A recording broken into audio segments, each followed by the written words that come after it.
My name is Jay Crutti, and I am a graduate of Loyola in music industry. I teach the recording studio production classes, audio production in digital audio, and live sound production. And I have a bachelor's degree from Loyola. I also am involved with the student-run companies called the entrepreneurial units, and I administer other things we do like the campus radio station and graphic design companies and things like that. The three primary courses I teach are recording studio production, which that is a classical overview of recording studio techniques. Everything from microphone technique to mixing to acoustics, pretty much all the classical studies in a recording studio environment.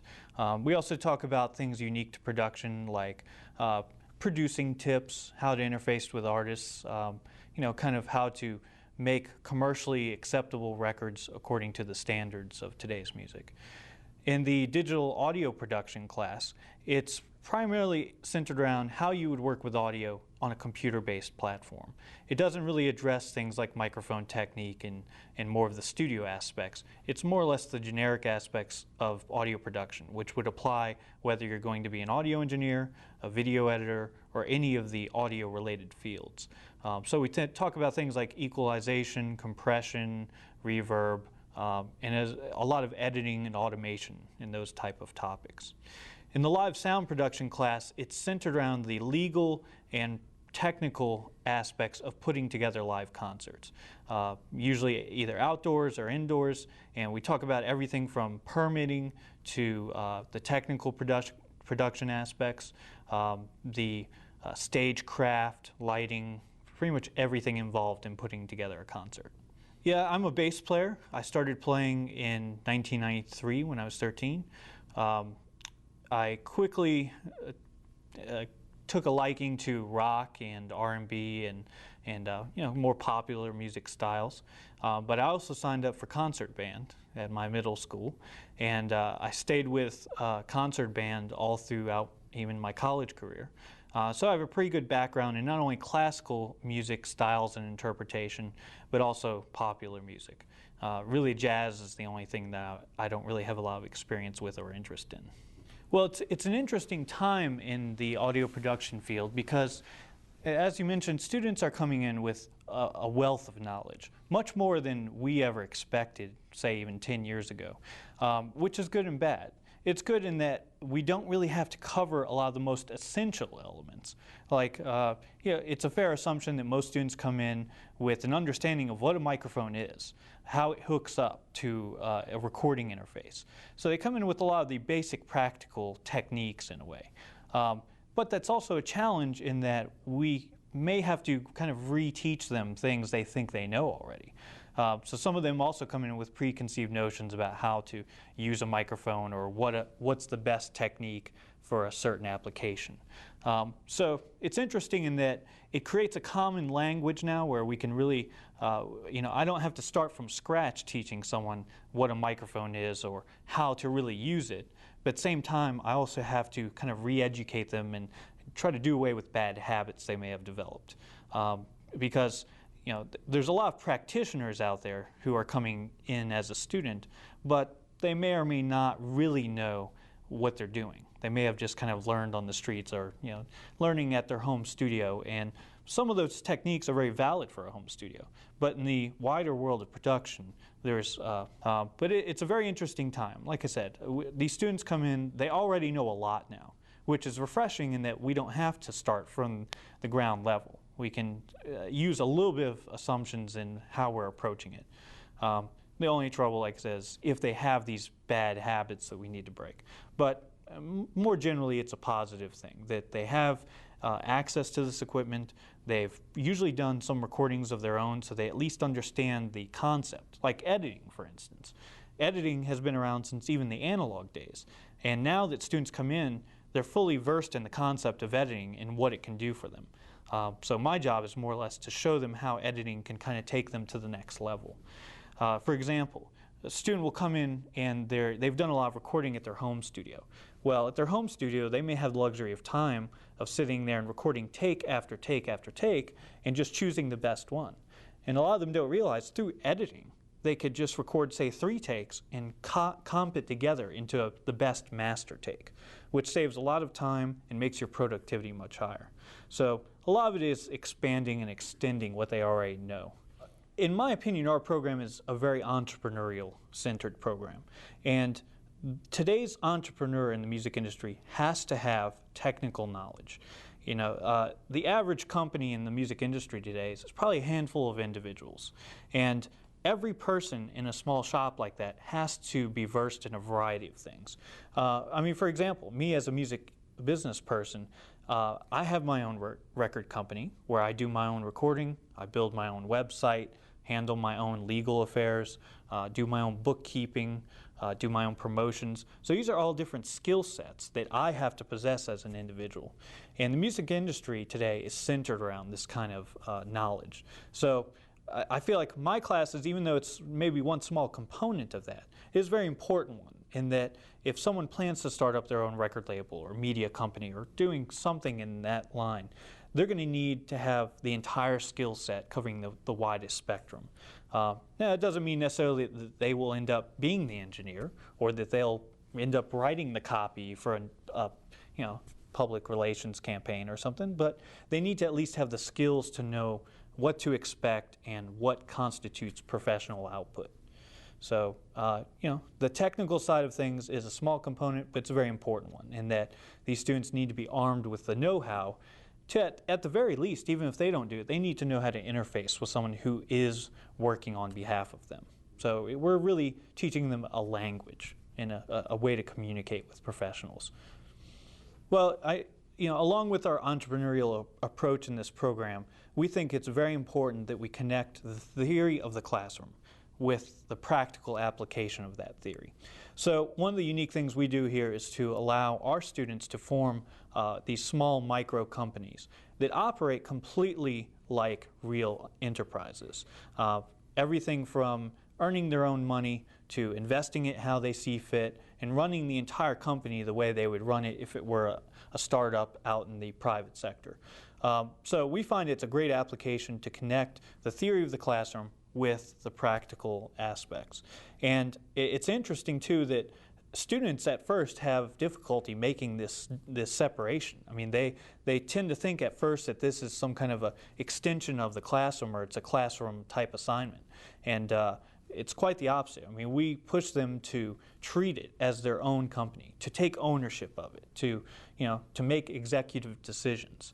And we try as best we can to keep from interfering with those decisions wherever we can. So it's really great in that these students are learning what to do in the classroom, but then they actually get a chance to try it out and to make money doing it and be successful at it.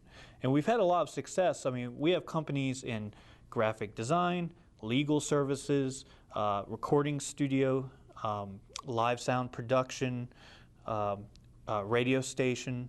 I mean, there's a variety of different companies we have. And each one is self-sufficient in their sphere of influence. So our graphic design company, for instance, they design posters for both customers here at Loyola and outside of Loyola.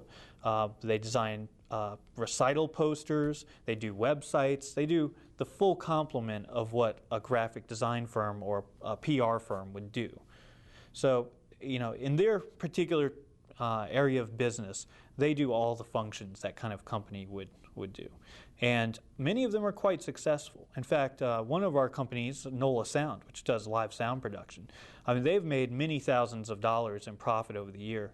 And just within the next year, we're getting ready to spend $5,000 on a lot of system upgrades. And that's on top of about $20,000 to $25,000 they've already spent on building the system. So our approach is to give them startup capital to start these companies, and then it is up to them to take their profits and earnings and reinvest it and build their company from there. And it's been quite successful. We've had many graduates who go on to either have their own company in that field afterwards.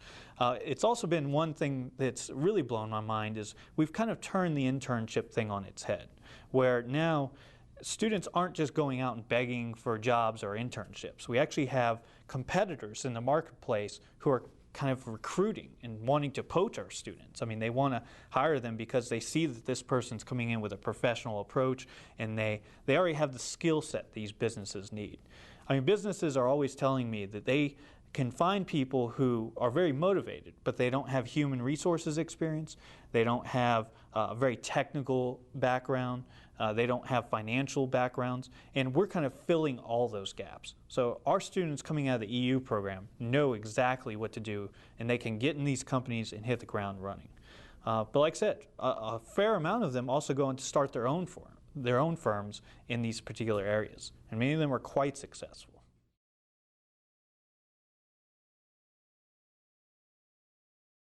I would hope I would be here and still working with the students and making a difference in their lives. I also, like I mentioned, I have my own recording company, or media conglomerate, so to speak.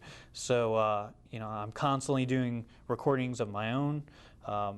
I really love the business side of things as well. So I do a lot of business consulting. I manage bands occasionally. So there's a lot of ways in which I try to have impact in various things going on. So I would hope that I would still be operating my studio. I also work part-time as a PA system installer and technician for a local sound company. So I do quite a bit of work there, networking with other churches, nightclubs, and various multimedia facilities around town. So I would hope I'd still be doing that. I mean, really, I don't have many complaints. I'm very happy with what I do here, and really, at the end of the day, I'm very pleased I get to see the impact on the students. Many of them go on to great careers, and you know, even if some of them don't see eye to eye with me while they're here, when they have success later, they see how the environment we created was very conducive to their future success.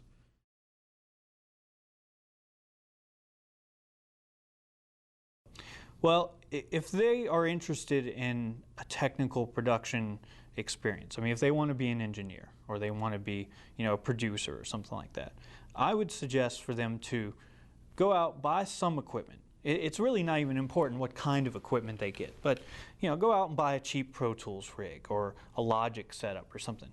Go out and buy some tools to work with and just do a lot of production. I mean, for instance, my background was I had a rock band in 1995, and we went to record a demo tape at a local studio. And, you know, we were somewhat pleased with the experience, but we thought there could have been a much better product at the end of it.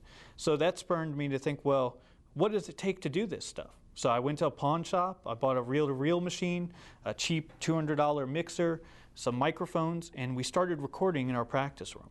And through that, I discovered, okay, well, I've got the equipment now, and I'm starting to learn about the techniques. Now, how do I take it further?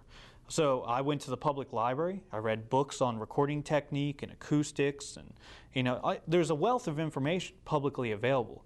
I mean, even when I came up, the internet was not a big source of information. In today's world, you do a Google search for acoustics, for instance, you'll find thousands, if not millions, of hits on how to make a studio acoustically sound. So there's enormous resources today, and all it really takes is a student to have the motivation. You know, you don't need to have a lot of wealth. You don't need to have, you know, millions of dollars laying around. You know, you could go out and spend $500 and get a recording interface, you know, a computer, software, a microphone. It's like you can get these tools rather cheaply. The one thing you can't buy is motivation. You have to be willing to put yourself out there, to, you know, take on jobs, even if it's not paid. I mean, you have to build that experience first. So that's the one thing that you can't pay for, and you never really can be blocked from it. I mean, certainly networking is very important. I mean, go find the local band in your neighborhood and say, hey, can I come by and record your practice? Or would you like to come to my house and let's try to record something? And I think you'll find that, especially if you're, say, in high school, you're surrounded by like-minded people who are kind of at the same skill level as you. I mean, there's very few, you know, professional musicians who are 17 years old. I mean, you're going to find people who are your age, who are into the same things, and who are looking for the same experience you are. Now, they might be looking for it as a musician or a performer, but nevertheless, they're willing to join up with you and, you know, kind of learn the ropes together. So I can't stress enough, that is the way to really learn the ropes. Find people to work with, even if it's for free, even if you don't know what you're doing. I mean, even if you're just upfront and honest with them, say, look, I don't really know how to use a microphone, but I would like to team up with you and we figure out how it works together. And just through the experience of doing it, you'll pick up a lot. And there's enormous resources out there to show you how to take that to the next level. So you got to have the motivation. And even if you don't have the money, I think you'll find that studios are always looking for people who are passionate and interested in doing engineering work. And I'm sure you can find, every laptop today comes with a microphone and typically a camera. So you've got a microphone there. It may not be the best microphone in the world, but it's certainly good enough to learn how a microphone works, to learn how software works. So it doesn't take a lot of means, it just takes motivation.